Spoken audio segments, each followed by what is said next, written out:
Infrared photography is an awesome way to create otherworldly images, and I'm going to show you how to use your Fuji GFX camera or most any other digital camera for that matter to create infrared images. By using this infrared filter and a standard Fuji GFX 50S, we can create fascinating images without needing to convert your camera.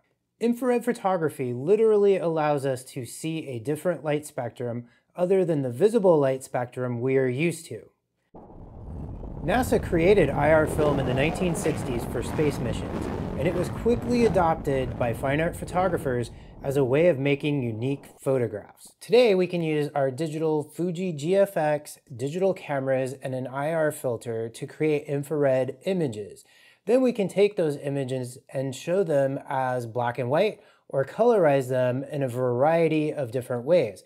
This allows us as photographers to get really creative with our images.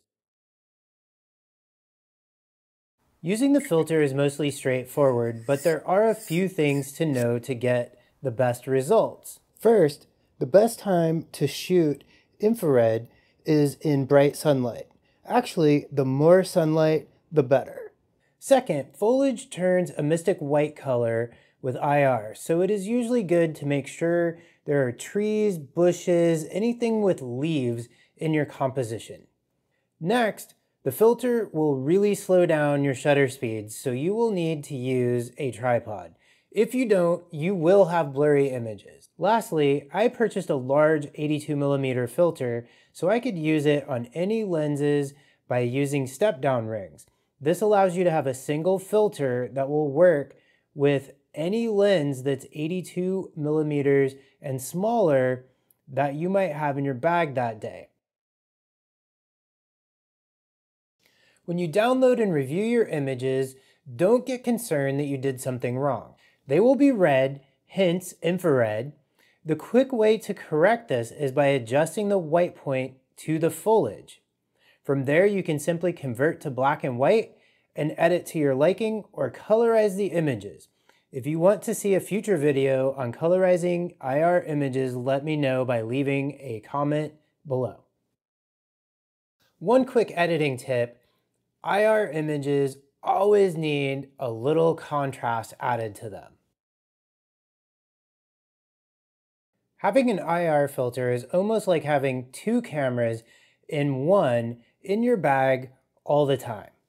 Without the filter, the only way to shoot infrared photography is by converting your camera to see infrared light spectrum. Not only is this expensive, but once you convert your camera, you can no longer use it for normal photography.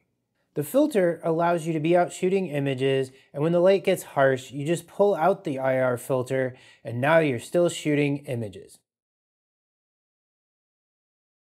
There are two big downsides to using an IR filter versus converting a camera.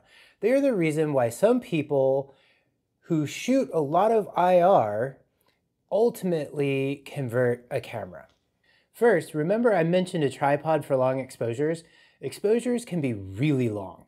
This can be particularly troublesome if there is wind and you're shooting images of trees or foliage of some kind. The second downside is needing to remove the filter to focus when there's not enough light and then putting the filter back on the lens. This really slows down your shooting, but even worse, you have to be uber careful to make sure that you don't put any fingerprints on the filter while you're doing this, and even more so, make sure that you don't drop it in the dirt while you're out shooting. Infrared photography is exciting and makes for some out-of-this-world kind of images. Using an IR filter with your Fuji GFX camera opens up a whole new world of opportunities, especially in the harsh, bright light parts of the day. I kept this video fairly short, but I hope it convinced you to try an IR filter and give infrared photography a try. Enjoy your photography journey.